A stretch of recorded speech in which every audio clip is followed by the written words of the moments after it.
First of all, thank you for this opportunity. And I Yes, the pandemic has accelerated the digital transformation for a lot of businesses. And what we've seen customers looking at digital platforms as the not only an enabler for their business, but a engine which would accelerate their growth. So it was a necessity when the pandemic came, but looking at the benefits which they are getting, I think they are saying that our business need to accelerate with this new model of working with our customers or with our partners. And that's where they are looking at this digital platform now enabling that innovation as well as looking at the growth which they are looking for. So in that adoption, when they are saying digital first to digital smart, what they are looking at is what is the business imperative that they need to meet as an end objective. From there, they are starting their digital journey. And that kind of becomes a digital smart journey. So it's not the other way around where you said, I will use digital technologies to enable my business and make it digital.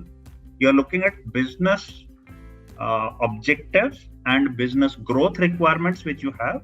Basis that you are saying, now I need to look back and see how do I enable the technology platforms in that particular space. So it's if we look at it basically in cloud space, when people are talking about how cloud is enabling digital journey for our customers, customers are not looking at technology innovation now; they are looking at a business innovation.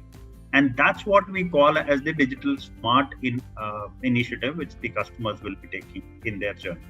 I hope that clarifies, Neeraj.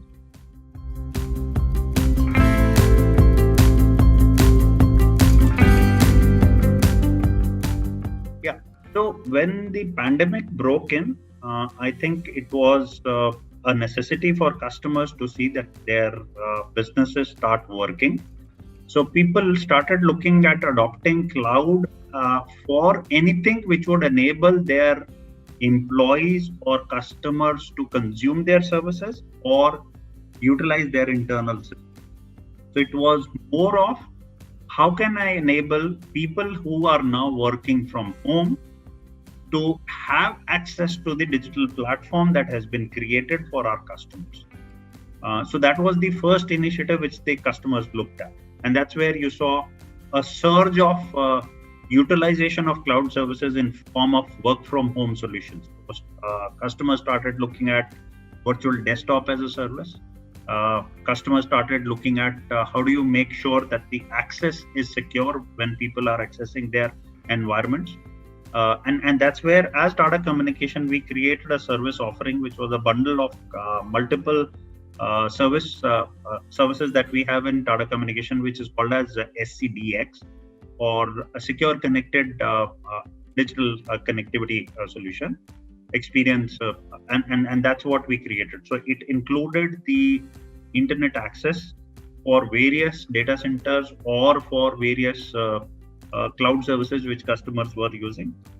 It included the security services. That means when you are coming in through internet, how do you make sure that you have the secure access to the environment which is there within the customer's data center? And thirdly, the customer's employees or the partners may not have the same kind of a desktop which they were having within their offices, and maybe using work from home solutions. In that scenario, how do you make sure that those things are accessed from a remotely, but still you are securing that entire basically the data which is there? And that's where virtual desktop as a service came.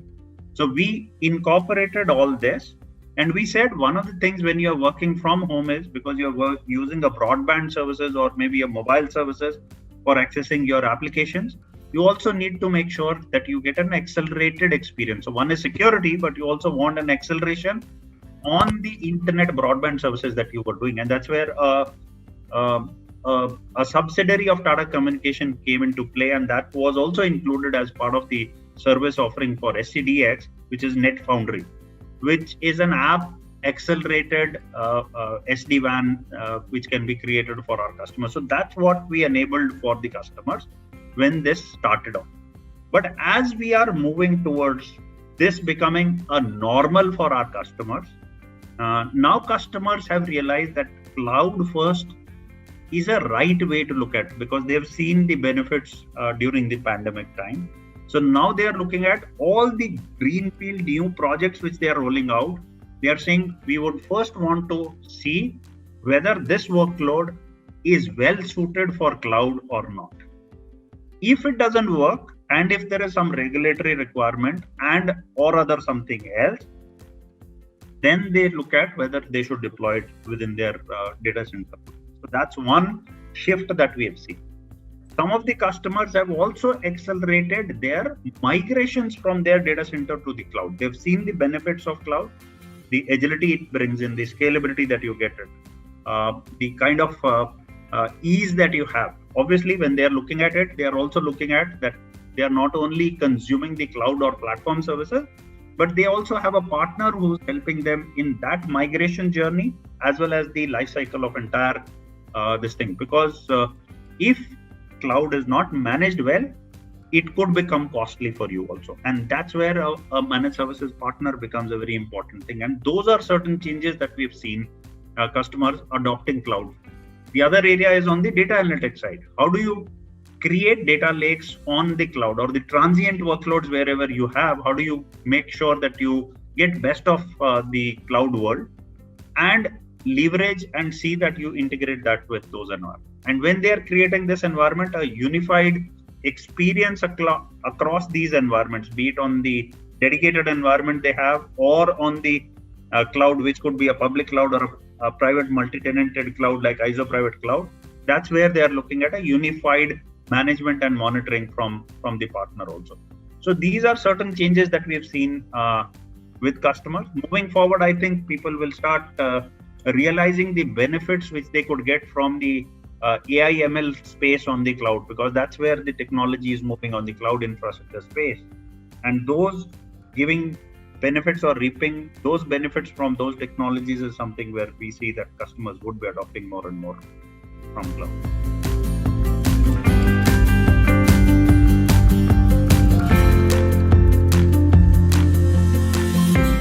So I'll go back to what I stated earlier also. The customers are looking at the digital initiatives as not an enabler for business, but a growth engine for business. So now the direction is moving more from outside in, where you are saying, what is the business objective that I want to meet? And based on that business objective, what are some of the technology innovations that I need to adopt within my infrastructure requirement or my setup, which I want to do, want to set up for this digital initiative. So that's where the change is happening. During the pandemic, and I'm just again going back, at the time when the pandemic came, for everyone, the first responsibility was to make sure that the business starts operating, not doing best, but operating. So that's where people took those tactical decisions to move certain workloads or use some of the cloud services at that point.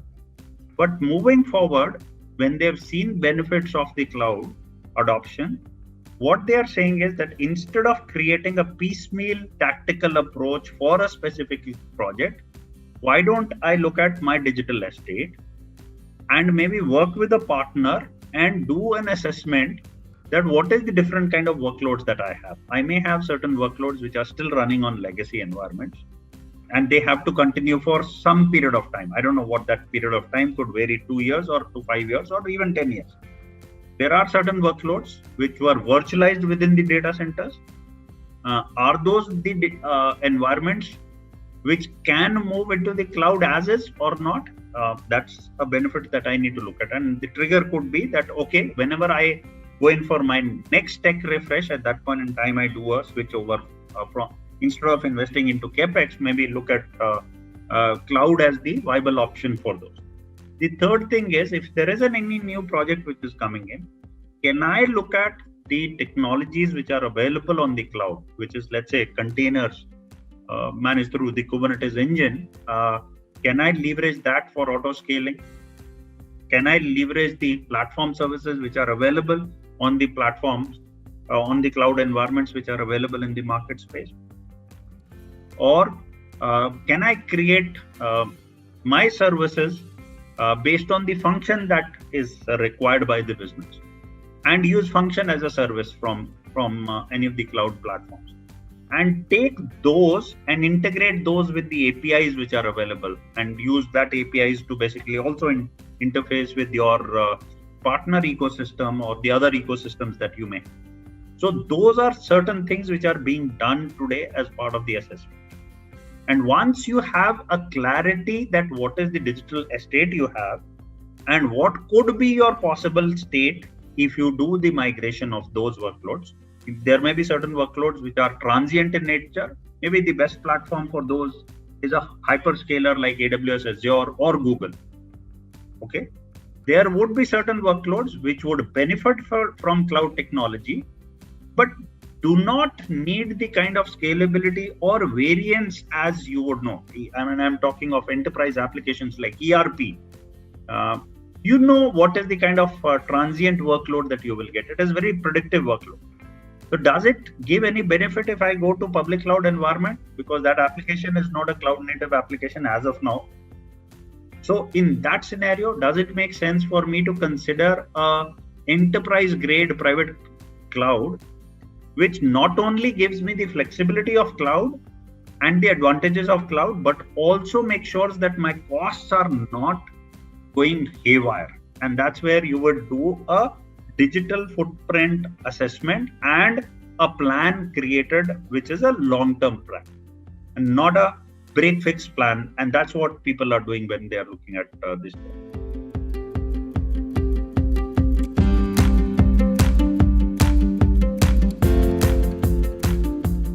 So in the end, a couple of things which are very important for us to understand is when customers are doing all this, they don't want their end user experience to go bad.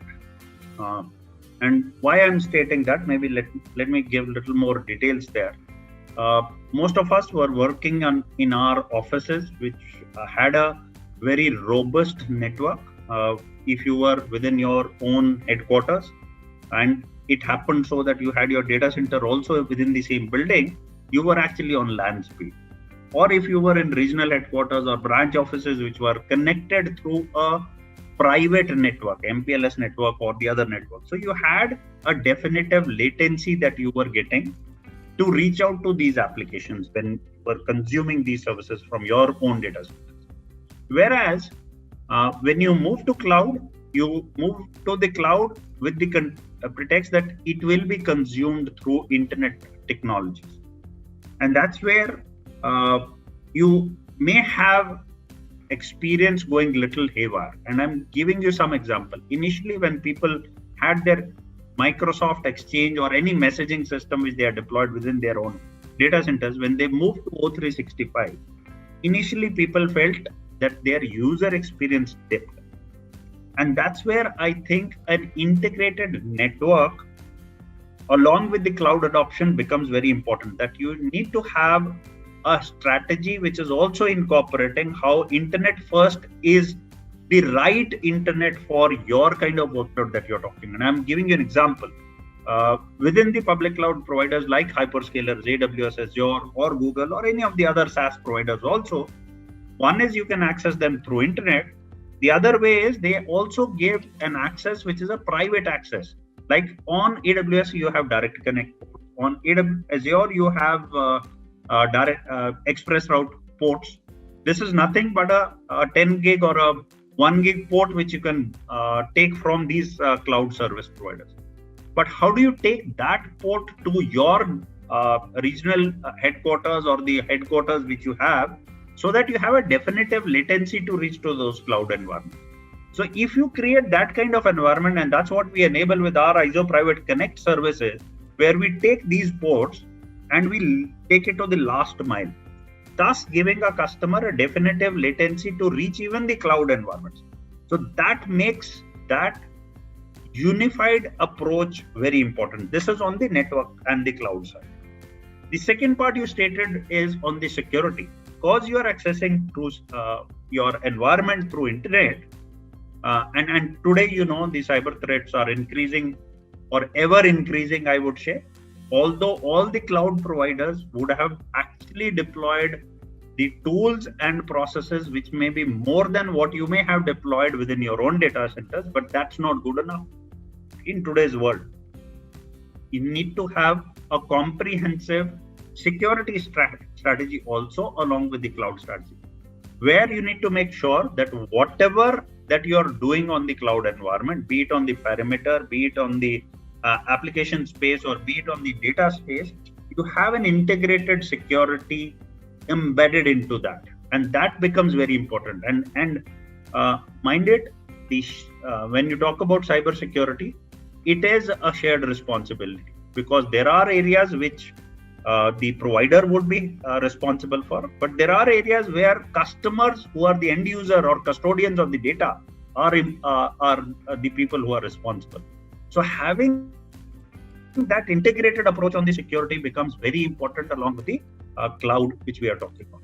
And all this is being done because you want to make sure that the right data is accessible by the right set of people and is consumed for the right purposes, for which you need to have an integrated network, cloud, and security services engagement. And with data privacy law today in India, we call it as a bill, but I'm sure it's a matter of time it will become a law. Or if you're a global organization and you're working in, let's say, European Union, there is a GDPR law which is already there. If you go to Singapore, they have their own compliance called MTCS, which is multi-tier computing services, computer security compliance, which they talk about. So you need to make sure that all this, when you're consuming, it is also abiding by the law of the land where you're doing your business.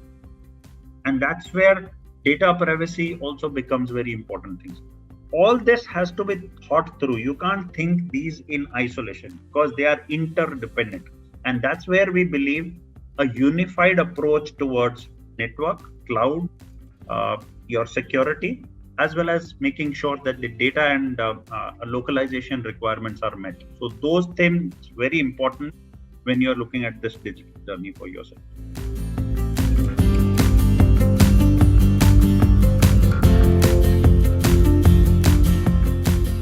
So from Tata Communication perspective, we realized when customers are looking at this digital smart or digital first journey, they would need a partner who would help them in this journey. So as a part of that, we said that we want to be a digital ecosystem enabler. So one of the transition that we have done as an organization from being a pure play telecom operator for enterprise customers, we have become a digital enabler for our customers. And in that, basically, if you look at it, our services are predominantly in four areas that we talk about. We say we will make sure that the customers are getting the best network connectivity on whatever environment they are getting into. So that becomes the core, which we have been doing for ages.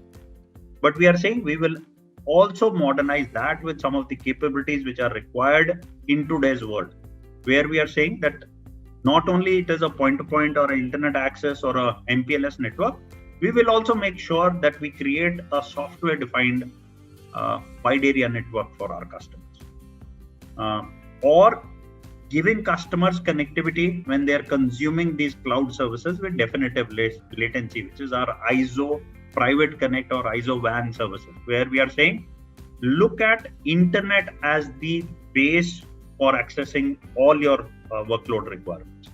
Okay, so that's where the connectivity part comes in. The second area where we believe that we as a organization or a digital ecosystem enabler we are helping is when customers are looking at digital journey, we are saying that we'll help you in assessing your workloads and help you migrate onto the right cloud platform. And that's where we as a provider, we become a managed services provider for a multi-cloud environment which the customer may consume. Now, this may include maybe a dedicated setup, or may include enterprise private cloud like IZO Private Cloud from Tata Communication, or it may include consumption of public cloud providers like AWS, Azure, or Google, because we are a partner for all of them. We are an advanced consulting partner for AWS. We are a gold partner for Microsoft Azure, and we are a premium partner for Google also. But when customers are consuming this, they want to make sure that they get a single pane of glass for monitoring and managing this environment. Otherwise, it becomes a nightmare to manage this kind of an environment that you may have. So we bring in our single pane of glass, which is what we call as ISO Cloud Command, which is a single pane of management with ITIL best practices. So it has an integrated ITSM workflows, which includes incident management, fault management, problem management, release or change management, as per what was being done within the organization. Not only that, when you have done this, you also want to make sure that you have a secure environment, and that's where we bring in our managed security services, where we mitigate the cyber security risk. First of all, monitor, manage, and also mitigate those risks for our customers. So we have our full-fledged suite of security services, which includes cloud security posture assessment, which includes creating a secure architecture for the customer on this hybrid or a multi-cloud environment which customers may have deployed, which includes even the cloud security incident, event and event monitoring and management, as well as security orchestration, automation, and remediation as a integrated services coming in from our side, along with the perimeter security, data security, whatever level that you can think of. That entire footprint is something which we work for our customers. And when customers are consuming these services from remote locations, we are also making sure that customers have unified communication and collaboration capabilities also, which includes let's say a managed I would say a unified collaboration tool like, let's say, Teams with the direct routing services. That means you have a dial-up number also along with that, because some people may not have access, which can be through internet, and they can join on IP. So all those capabilities and also much more is something which we are enabling for our customers. So we are, in a true sense, becoming a digital ecosystem enabler for our customers in this journey. And that's what we are enabling for our customers. Some of the innovations that we are doing, one of the things which we have done in the security services space is we have created a cyber threat intelligence platform.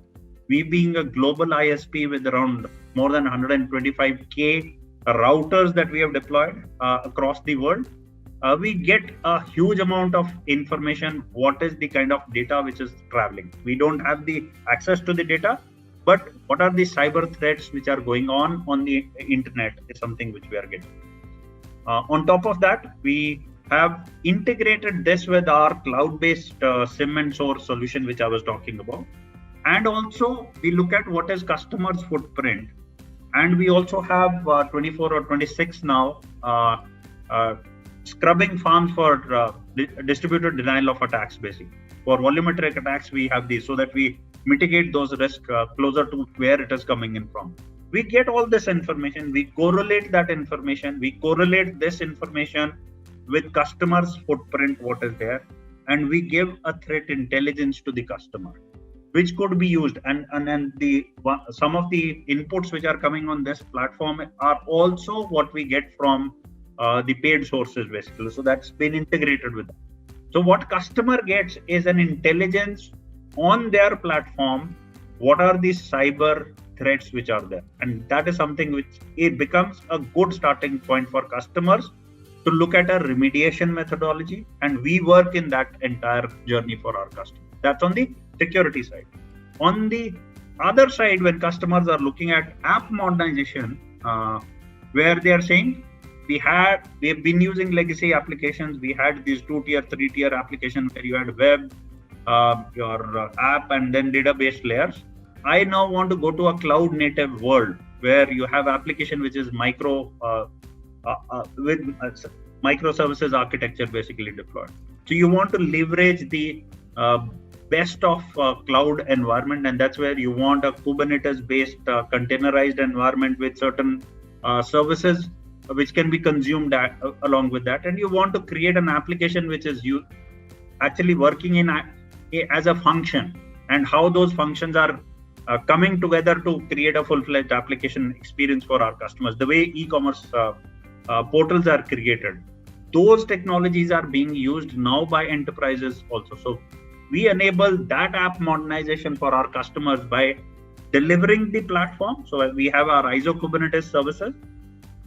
On top of that, you have the platform services like database as a service, or MQ as a service, or Redis Cache as a service. So those are additional services which are being consumed by our customers to modernize their application. And in that, as a managed services provider, we are also helping them to automate their CI/CD release pipelines. We are also helping them in the management in DevSecOps way of working, rather than the traditional way of working where you had a development team, you had a QA or testing teams which would test that application and then roll it out on the production environment. So we are shortening that process for our customers and making sure that the customer have the DevOps management capabilities enabled through Tata Communications. So those are some of the areas which we are working with our customers, and I'm sure in due course of time we will be adding more capabilities as customers evolve their requirement, and we working as a partner for them in this journey for their digital transformation.